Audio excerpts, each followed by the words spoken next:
हरे कृष्णा। आज हनुमान जयंती अर्थात जो हनुमान जी इनका जन्म उत्सव है, क्योंकि वो चिरंजीवी है तो उनके जन्म तिथि के उत्सव पर हम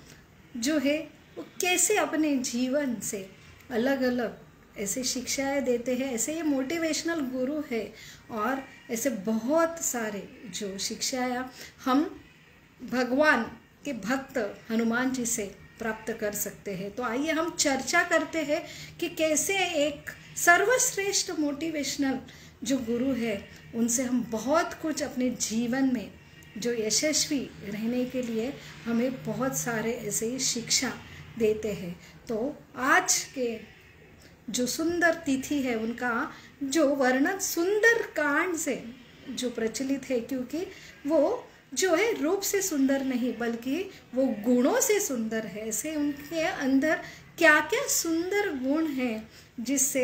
वो भगवान राम के सर्वश्रेष्ठ भक्त रहे। और जो उनका समर्पण है, उनका जो पांडित्य होके भी नम्रता है और जो वाणी मधुर वाणी है, तो वो ऐसे कि कैसे हमने जीवन में बोलना चाहिए, हमारी कैसी वाणी चाहिए। और सबसे ज़रूरी वो इतने जो पंडित होके भी उनमें इतनी नम्रता, जो विद्या विनय शोभते, वो अपने जीवन से हमें सिखाते हैं। और ऐसे अलग अलग जो विकट प्रसंग में उन्होंने अपने चातुर्य से, अपने मधुर वाणी से वो प्रसंग जो है कैसे उसको ऐसा होपलेस कंडीशन को भी बहुत ही सुंदर होपफुल बनाया। और सुंदर जो उनका कार्य था, जो सीता मैया और प्रभु रामचंद्र का मिलन, जो सीता एक जीव प्रतीक है और राम जो भगवान का प्रतीक है, तो जो ऐसे जीव को भगवान से जो मिलाता है वो गुरु कहलाता है। और ये सबसे सुंदर कार्य जो हनुमान जी ने किया है, इसलिए उन्हें जो उनके जो कथा को सुंदर कांड कहा जाता है। ऐसे सुंदर सुंदर जो गुणों से वो हमें शिक्षा ऐसे सुंदर सुंदर क्या देते हैं, आइए जानने का प्रयास करेंगे आज के हनुमान जी के जन्म उत्सव स्थिति के ऊपर। और जो हनुमान चालीसा का शुरुआत ही गुरु चरण से होते, वो अपने उदाहरण से सिखाते हैं कि गुरु के कृपे के बगैर हम भगवान का और कोई भी ज्ञान आत्मसात नहीं कर सकते। इसलिए हमें बहुत ही आवश्यकता है जो गुरु से चरण से आशीर्वाद मांगने के लिए। और जो होता है हम भगवान से, गुरु से जो आशीर्वाद मांग के आज का जो सबसे ऐसे सर्वश्रेष्ठ गुरु जो मोटिवेशनल स्पीकर हमें क्या क्या मोटिवेशनल लेसन उनके जो जीवन से देते हैं वो जानने का प्रयास करेंगे। ओम अज्ञानतिमिरान्धस्य ज्ञानाञ्जनशलाकया चक्षुरुन्मीलितं येन तस्मै श्री गुरवे नमः। मूकं करोति वाचालं पंगुं लंघते गिरिं यत्कृपातमहं वन्दे श्रीगुरु दीनतारिणं परमानंद माधवं श्री चैतन्यम ईश्वरम। हरे कृष्णा। हनुमान जी जो चिरंजीवी है और जिन्होंने अपने स्वामी के समर्पण के लिए,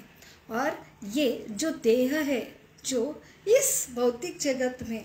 जहाँ पे जन्म है, जरा है, मृत्यु है, फिर भी ऐसे ये देह को भगवान राम ने स्पर्श किया है, 2 बार स्पर्श किया है, आलिंगन दिया है। इसलिए उन्होंने भगवान ने प्रसन्न उनको मांगा, तो उन्होंने बस भगवान से यही मांगा कि यही शरीर जो मुझे यहाँ पे जो है कि मैं यहाँ पे रहना चाहता हूँ, ये शरीर नहीं त्यागना चाहता हूँ। ये है जो अपने स्वामी के प्रति जो समर्पण है। और इसलिए जहाँ जहाँ भगवान की राम की कथा होती वहाँ हनुमान जी उपस्थित होते हैं, और जहाँ जहाँ हनुमान जी की कथा होती, भक्तों की कथा होती, वहाँ पे राम उपस्थित होते। तो इसलिए बहुत ही ज़रूरी है ऐसे जो हनुमान जी की जो हम रोज़ चर्चा करें, और विशेष तिथि पे अगर हनुमान जी की चर्चा करते हैं तो हमें ये गुण हम समझ के आत्मसात करना, और सिर्फ सुनने मात्र से ही ये गुण हम धारण कर सकते। इतनी ये सुंदर जो शिक्षा हमें भगवान के राम भक्त हनुमान जी के जो जीवन चरित्र से प्राप्त होती है। तो सर्वप्रथम शिक्षा की कैसे विद्या विनय शोभते, इतने पंडित होके जो स्वयं जो उन्होंने ऐसे यूनिवर्सिटी से अपना एजुकेशन लिया, जो स्वयं जो सूर्य देवता है वो हमेशा रथ में घूमते रहते हैं, तो इतना उनकी जो जिज्ञासा क्यूरियोसिटी कि जैसे जन्म होते समय ही उन्होंने जो सूर्य को देखा वो उनके तरफ आकर्षण हुए और उनसे वो जो है कि मुझे उन्होंने एक शिक्षा गुरु के रूप में सूर्यदेव को एक्सेप्ट किया। सूर्यदेव ने बोला कि मैं तो एक जगह स्थिर नहीं रहता हूँ और उनका इतना तेज, तो गुरु से हम अगर जो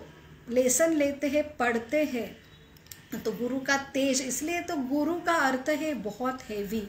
ये ऐसे सूर्यदेव उनके गुरु जो बहुत ही तेज, उनका सहन कोई नहीं कर सकता, लेकिन जो ऐसे उच्च शिक्षण के लिए, ऐसे ये उच्च शिक्षा प्राप्त करने के लिए जो हनुमान जी ने सूर्यदेव को गुरु के रूप में स्वीकारा और सबसे जरूरी उन्होंने बैठ के जो है शिक्षा ग्रहण नहीं की। तो हम एक जगह स्थिर रूप से बैठ के, हमें ये थोड़े देर के लिए हम शिक्षा ग्रहण करते हैं लेकिन लंबे समय तक हम पेशेंस नहीं रहते। सिर्फ एक जगह बैठ के कंफर्ट में भी हम सुन नहीं सकते, लेकिन हनुमान जी जो लगातार ऐसे भ्रमण करते हुए सूर्यदेव के रथ के पीछे पीछे जाके इतना तेज सहन करते उन्होंने अपना एजुकेशन कंप्लीट किया। ऐसे उच्च शिक्षित होके हनुमान जी हमेशा जो है नम्र, तो जो उच्च शिक्षित रहता है वो रियल, उसका जो रियलाइजेशन है, जो सही शिक्षण है कि ये सारा शिक्षण, ये ज्ञान भगवान से आता है, वही सबके ज्ञान के स्वामी है। तो ये स्वामी का रियलाइजेशन, सोर्स ऑफ नॉलेज का रियलाइजेशन जिसे होता है, वही जो ज्ञानी होता है वो ये ज्ञान से ही वो नम्र रहता है। इसलिए सही ज्ञानी वही है जो नम्र रहते हैं। इसलिए जब वो प्रथम भगवान अपने स्वामी प्रभु रामचंद्र से उनका जो भेंट हुई, जो सुग्रीव जो उनके स्वामी थे उन्होंने उनको भेजा था कि कोई तो भी ये दो पुरुष दिख रहे हैं, अगर ये जो वाली के तो कोई ये गुप्तहेर तो नहीं है, वो जाके आप जो है एक हेर के रूप में उन्होंने हनुमान जी को भेजा था और वो जो वाली के हेर नहीं थे बल्कि स्वयं उनके जो नित्य स्वामी प्रभु रामचंद्र थे। ऐसे प्रभु रामचंद्र के सामने वो एक ब्राह्मण के रूप में, पंडित के रूप में आते हैं, बहुत संस्कृत के अलग अलग जो है पठन करते हैं। तब प्रभु रामचंद्र जो है वो बाद में बहुत चर्चा के अंत में उनको परिचय मिलता कि ये प्रभु रामचंद्र है। तो हनुमान जी उनको पूछते हैं कि आपने प्रथम क्यों नहीं बताया कि मैं मेरे स्वामी आप रामचंद्र, मैं इतने देर तक जिनकी तपस्या, जिनके पूजा में दिन रात करता हूँ, एक दर्शन में क्यों मुझे आपका दर्शन नहीं समझा कि आप ही मेरे स्वामी हैं जिसके लिए मैं इतना जो हूँ व्याकुल हूँ, और आपका दर्शन पाने के बाद भी मैं आपको नहीं समझा, ये मेरी क्या कमियां हैं। तो प्रभु रामचंद्र ने जहाँ पे लेसन दिया कि आप तो पंडित बने थे, तो वहाँ पे हमें वो हनुमान जी लेसन देते कि हमारा जो पंडित्य है, जो कुछ हमारी जो नॉलेज है, ज्ञान है, वही जो है हमें इल्यूजन, भ्रम में डालता है। अगर हम उसके प्रति गर्वशील होते हैं तो हमें सही में जीवन को सही में कुछ उच्च प्राप्त करना है तो हमें हमेशा जो नम्र होना चाहिए। अगर जब हम नम्र होता है तभी हमें कृपा मिलती है, और इसलिए आशीर्वाद के लिए हमने हमेशा ऐसे वरिष्ठों के सामने नम्र होके जाना चाहिए, और जितने हम नम्र होंगे उतना ही हमें जो है कृपा आशीर्वाद मिलेगा, तभी हमें रियल दर्शन होंगे। जो प्रभु रामचंद्र हनुमान जी को उनको ये पहली शिक्षा देते हैं, और वो स्वयं जो इतने जो नम्र है और उनके पूरे जीवन चरित्र में जो उनके नम्रता के लिए वो हमेशा प्रभु रामचंद्र के चरणों में ही रहते हैं, वो हमेशा ये अपने स्वामी के प्रति इतने समर्पित हैं कि जो देह से उन्हें आलिंगन मिला, वो जो देह है, और उनकी वो कथा आते वो हमेशा जो है ऐसे जो लाल जो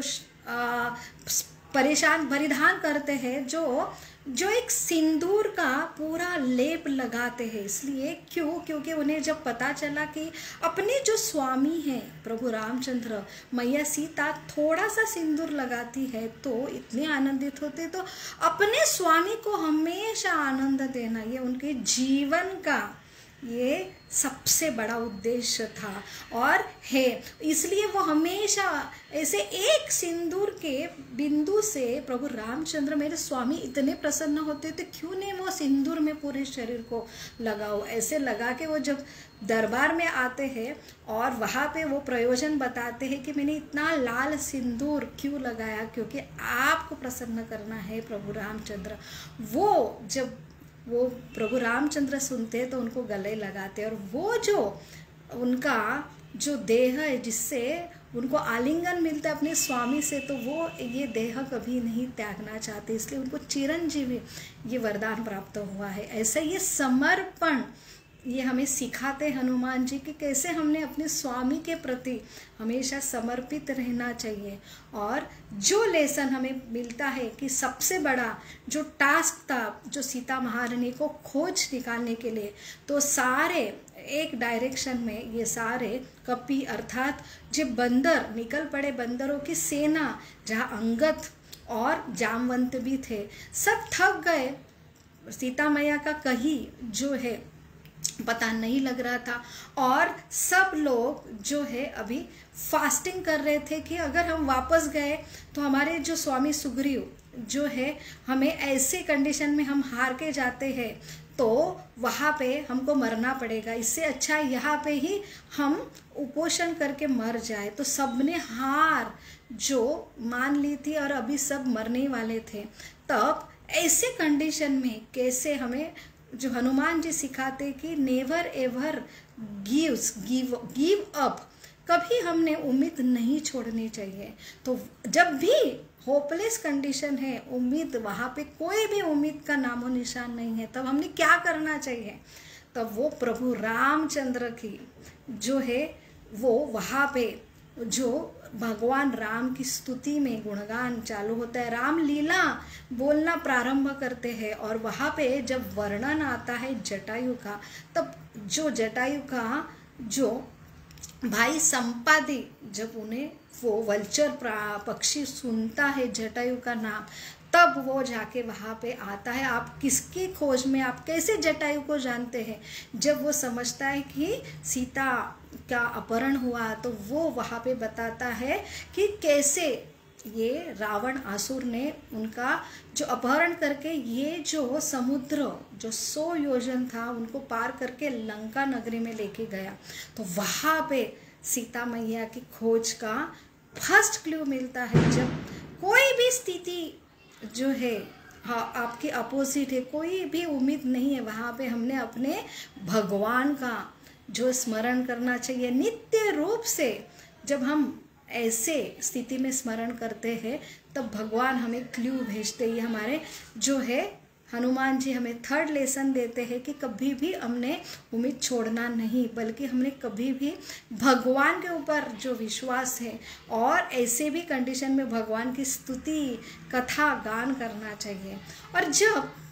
फर्स्ट जो सबसे बड़ी कठिनाई होती है कि 100 योजन समुद्र पार करने के लिए किसी भी योग्य कैंडिडेट नहीं प्राप्त होता है, तब वह जामवंत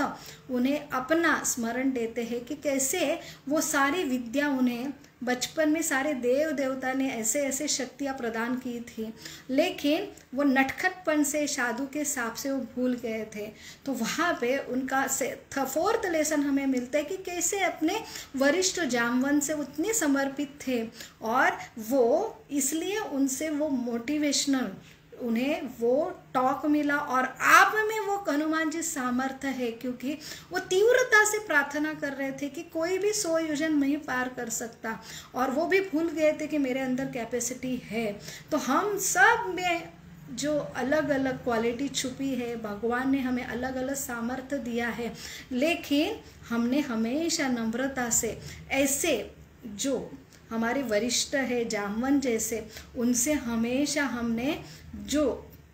एक समर्पण की भाव में रहना चाहिए, और तभी वक्त आने पर हमें ऐसा इंस्पिरेशन हमारे वरिष्ठ देते हैं, तब हमें अंदर की जो क्वालिटीज़ है बाहर आती है। तो अंदर की क्वालिटीज़ बाहर आने के लिए जितनी आवश्यकता ऐसे जो मोटिवेशनल जामवंत की है, उतनी भी क्वालिटी हमारे एक विद्यार्थी के रूप में हमें अंदर होनी चाहिए। और तब जब समझा कि जो हनुमान जी ऐसे अकेले हैं कि 100 योजन समुद्र को जो है उड्डान रूप में पार करके लंका पहुंच के फिर से वापस आ सकते हैं, तब जो उनका सबसे बड़ा जो मिशन स्टार्ट हुआ कि लंका पहुंचना जो है सीता मैया के खोज के लिए। तो प्रथम ऐसे जो हम कभी भी अपने जीवन में ऐसे बड़े उद्देश्य साध्य करने के लिए, मिशन के लिए निकलते हैं, तो कैसे कैसे सामना हमारा जो परीक्षा हमारे जीवन में आती है, वो अपने ये जो 100 योजन जो समुद्र का उड्डान करते समय कौन सी परीक्षा उनके जीवन में आई, कैसे कैसे उन्होंने ऐसे परीक्षा जो से पास नहीं हुए, बल्कि वो ऊपर से और इंस्पायर होके और वो बड़े बड़े जो ऑब्स्टेकल्स है उन्होंने वो कैसे ऐसे जो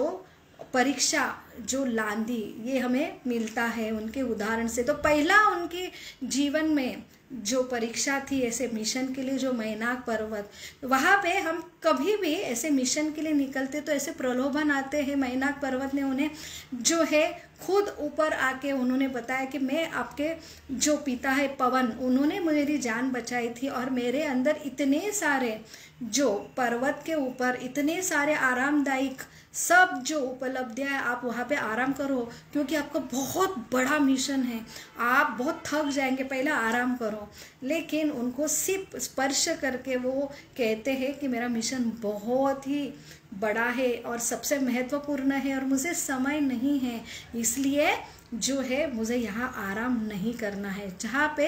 राम है वहाँ पे आराम नहीं है। ये अपने उदाहरण से वो हमें सिखाते हैं। और दूसरा जो ऑब्स्टेकल आते हैं, जो सुरसा राक्षस है, जो हर कोई समुद्र पार करता है तो उन्हें खाने का प्रयास करती है और खा जाते थे। तो वो बड़ी बड़ी जो उसका मुख है बड़ा करती है, 2 योजन, फिर 10 योजन, फिर 50 योजन, जितना योजन वो बड़ी होती है, हनुमान जी भी उतने ही बड़े होते हैं। तो आखिर में हनुमान जी समझते हैं ये कंपटीशन है, मेरा मिशन जो है बाजू में रह जाएगा, बस मैं ये कंपटीशन में लगूँ कि मेरे पास भी उतनी एक्सपांड होने की क्षमता है। वहाँ पे वो झुक जाती है नम्रता से, क्योंकि मेरे कंपटीशन, मेरा श्रेष्ठ दिखाना ये जरूरी नहीं, बल्कि मेरा मिशन जरूरी है, मेरे जो स्वामी के लिए जो मेरी सेवा है वो जरूरी है। ये हमारा जो है बड़ा हमारा जीवन का उद्देश्य के ऊपर अगर हम फोकस रहे सही भावना से, तब हमें जो छोटे छोटे जो हमारे मिशन है वहाँ पे हम कंपटीशन की भावना अगर नहीं रखते तो हम बड़ा उद्देश्य साध्य कर सकते। वहाँ पे वो छोटे होते हैं, मुख से प्रवेश करते हैं और बाहर आते सुरसा को नमस्कार करते कि आपकी इच्छा थी, मेरे अंदर जाना चाहिए, मैं आके गया, अभी मुझे जाने का परमिशन दो। फिर आगे जाते हैं, वहाँ पे सिम्बनी नाम की राक्षसी आती है, वो प्रतीक है कि ऐसे द्वेष ईर्ष्या में हम कोई भी मिशन के लिए जाते हैं तो हमारे बराबरी के कंपटीशन में ऐसे द्वेष ईर्ष्या होने का बहुत ही संभावना रहती है। तो वहाँ पे हमने थोड़ा भी चांस नहीं देना चाहिए ईर्ष्या द्वेष को बाहर आने का। तो ईर्ष्या द्वेष का प्रतीक है सिम्बनी, वो एक छाया के रूप में उनके रास्ते के ऊपर जो है व्यवधान बनती है। तो वहाँ पे हनुमान जी जोर से उनका सहार करते हैं और वो भी ऑब्स्टेकल पार करके वो नेक्स्ट अपने मिशन के लिए चले जाते हैं। वहाँ पे लास्ट में उनकी परीक्षा लेने के लिए जो है लंकनी राक्षसी आती है, तो वहाँ पे वो आलस का प्रतीक है कि हमने थोड़ा भी जो है कुछ पा लिया तो हमें आलस से आते हैं, तो वहाँ पे वो एक बड़ा छापा लगाते हैं और लंकिनी को बाजू में करके वो लंका में प्रवेश करते हैं। तो ऐसे ये हनुमान जी आप फाइनली जो अपना मिशन है लंका तक पहुंचना, वहाँ पे कामयाब होते हैं। और वहाँ पे भी सबसे जरूरी है जहाँ पे उनकी क्षमता की परीक्षा होती है कि वो ब्रह्मचारी होके सीता को खोज करने के लिए ऐसे ऐसे रानी ऐसे अलग अलग कंडीशन में वो देखते हैं, लेकिन वो जो है बिल्कुल प्रलोभन का शिकार नहीं होते, क्योंकि उनका मिशन अपने स्वामी के प्रति निष्ठा वो जो है उसके प्रति समर्पण है और यहाँ पे हमेशा फोकस रहते हैं, इसलिए कोई भी प्रलोभन से वो विचलित नहीं होते हैं। और सबसे बड़ा लेसन वो जो देते हैं कि कैसे हम जहाँ पे मिशन सक्सेस होने पर सबसे इम्पोर्टेंट टास्क जब होता है कि सीता मैया को मैसेज देना है प्रभु रामचंद्र का, जब वो सीता मैया को खोज भी निकालते, लेकिन सबसे बड़ी परीक्षा होती है कि सीता मैया जब वो देखते हैं जो अशोक जो वाटिका में एक वृक्ष के नीचे सीता मैया अभी इतनी उदास हो गई कि वही क्षण में वो जीवन समाप्त करना के लिए प्रयास कर रही थी। जब वो ऊपर से देखते हैं एक भी छोटी भी गलती अगर हो जाती है तभी वो सीता को गमा देते हैं कि उनके सामने अभी वो लास्ट प्रयास कर रही है, अभी मुझे जीवन समाप्त करना है प्रभु रामचंद्र के बगैर, और कोई भी वहाँ पे उनको आशा नहीं थी कि मुझे कभी कोई यहाँ से छुड़ा लेके जाएगा। तो वहाँ पे जो उनका प्रयास चल रहा है और वहाँ पे जब हनुमान की एंट्री होती है तो वो वहाँ पे ऐसे क्षण में वो इतने सतर्क रहते हैं और सारे ऑप्शन हैं वो देखते हैं कि ऐसे कटिक में अगर मैं बंदर के रूप में जाऊँ तो सीता मैया मुझे पहचानेगी नहीं कि ये मायावी राक्षस के रूप में रावण बंदर के रूप में आए, और तुरंत वो अपने आप को समाप्त करेंगी। अगर मैं कुछ बोलने जाऊँ तो मैं अगर ये लंका की लैंग्वेज बोलूँ तो वहाँ पे भी वो मुझे समझेंगे ये राक्षस के रूप में कोई बंदर के रूप में राक्षस आया है, तो वो भी मुझे मेरा मैसेज नहीं समझेंगे। तो मुझे मैसेज देना है और मुझे आइडेंटिटी देना है कि मैं राम का मैसेंजर बन के आया हूँ, तो वो कैसे एक शॉर्ट टाइम में कैसे समझे कि मैं प्रभु रामचंद्र का मैसेज लेके आया हूँ, कैसे मेरे ऊपर विश्वास रखे। तो वहाँ पे जो टास्क था तो वहाँ पे उन्होंने तीनों चारों ऑप्शन देके फिर ये सही बुद्धि की जो उनका सबसे बड़ा जो टास्क था कि बुद्धि की सही में जो परीक्षा थी वहाँ पे उन्होंने अपने बुद्धि से ये 100% डिसीजन लिया कि अगर मैं अयोध्या के लैंग्वेज में सीता मैया को मैसेज देता हूँ और तब 100% उनको जो है कंफर्म होगा कि ये कोई राक्षस नहीं है, ये मेरे प्रभु रामचंद्र का मैसेंजर है। और वहाँ पे वो बहुत इंटेलिजेंट से बुद्धि से अयोध्या के लैंग्वेज में जो है राम की स्तुति गाने लगते, तब जाके वो सीता मैया अपने जो प्राण का त्याग करने वाली थी वहाँ पे वो विचलित होके हनुमान जी की तरफ देखती है, उन्हें जो कंफर्मेशन मिलता कि ये मेरे राम ने भेजा है। तो वो सबसे बड़ा टास्क जो हनुमान जी हासिल करते, और सबसे उससे भी बड़ा टास्क जब प्रभु रामचंद्र को सीता मैया को मैसेज देना है, वो अंगूठी भेजती है, तो यहाँ पे वो अपने स्वामी को पूर्ण तरह से जो है जानते हैं कि वो इतने व्याकुल थे सीता के लिए, और व्याकुल तो उनको भी आशा नहीं थी कि सीता का खोज अभी मिलेगा कोई, तो भी सब सारे जो है चारों दिशा से सब निगेटिव ही रिप्लाई आ रहा था। और जब मैं जाऊंगा प्रभु रामचंद्र के सामने वो इतने व्याकुल रहेंगे, और जैसे मैंने क्या शब्द बोलना है और वो शब्द थोड़ा भी इधर उधर हुआ तो तुरंत मेरे स्वामी कोलैप्स होंगे, तो वहाँ पे उनके प्राण भी निकल जा सकते। अगर सिर्फ मैंने सीता का उच्चार किया तो सीता नहीं मिली, तो ये भी वो गृहित करके वो एक शब्द से वो कोलैप्स होंगे। तो इसलिए बहुत चतुराई से वो वहाँ पे जो एक शब्द बोलते मिल गई सीता, तो मिल गई ये पहले ही मुझे देख के उनको इतना ये वो मेरे प्रभु रामचंद्र स्वामी सिर्फ मेरे से आशा है कि मैं ही प्राप्त कर सकता हूँ, मैं ही एक सीता मैया का जो खोज निकालने का मैसेज देने वाला एक ही आशा वाला हो, और वहाँ पे थोड़ा भी मेरा शब्द अगर इधर उधर हो जाता है तो मेरे प्रभु रामचंद्र कोलैप्स हो जाएंगे। इसलिए बहुत ही चतुराई से मिल गई फिर सीता, ये उन्होंने शब्द प्रयोग किया, और वो वहाँ पे प्रभु रामचंद्र इतने आनंदित हुए और उनको जो है आलिंगन किया। ऐसे है ये हमारे हनुमान जी जो इतने पंडित होके हमेशा विनम्र और हमेशा इतने जो वाणी मधुर है और इतना उनका चातुर्य है कि वो छोटे बचपन में भी थे तो सब देव देवता उन्हें आशीर्वाद देते, लेकिन नारद मुनि नहीं आते। तो नारद मुनि जैसे वैष्णव का मेरे जो घर में उनका जो चरण लगना चाहिए, इसलिए बहुत चातुर्य से एक लीला करते कि उनको बोलते हैं कि आप इतने भगवान का मधुर भजन गाते, मुझे भी सिखाओ, ये कला दो। जो नारद मुनि आते हैं कला देते, फिर बोलते आप पहले देखो तो मुझे आता है। जो मधुर राम भजन करने लगते हैं तो इतने तिल्लीन हो जाते हैं नारद मुनि, उनकी वीणा भी पत्थर पिघल जाते उनके मधुर भजन से, वीणा पत्थर में फंस जाती है। और हनुमान जी छोटे बालक है, वो फिर से खेलने के लिए जाते हैं, नारद मुनि परेशान होते, उनके पीछे पीछे जाते हैं, घर पे आते हैं और फिर बोलते कि आपका फिर से मधुर भजन करो, बोलो तभी ये पत्थर में छुपी वीणा मुझे प्राप्त होंगी। और तभी नटखट जो हनुमान जी उन्हें बोलते हैं कि आप यहाँ पे घर पे आपके वैष्णव के चरण लगना चाहिए, इसलिए मैंने ये यहाँ पे मैं ये भाग के आया हूँ। तो अभी मेरा जो सबसे बड़ा प्रयोजन था कि वैष्णव के चरण मेरे घर में आना चाहिए, इसलिए मैंने आपको बुलाया। और फिर राम भजन बोलते ही वो वीणा फिर से वो प्राप्ति होती है, पत्थर फिर से पिघलने लगता है, वो वीणा निकाल लेते हैं। ऐसे ये बहुत ही चतुर, बहुत ही नम्र, अपने स्वामी के प्रति समर्पित जो है प्रभु रामचंद्र के निस्सीम भक्त,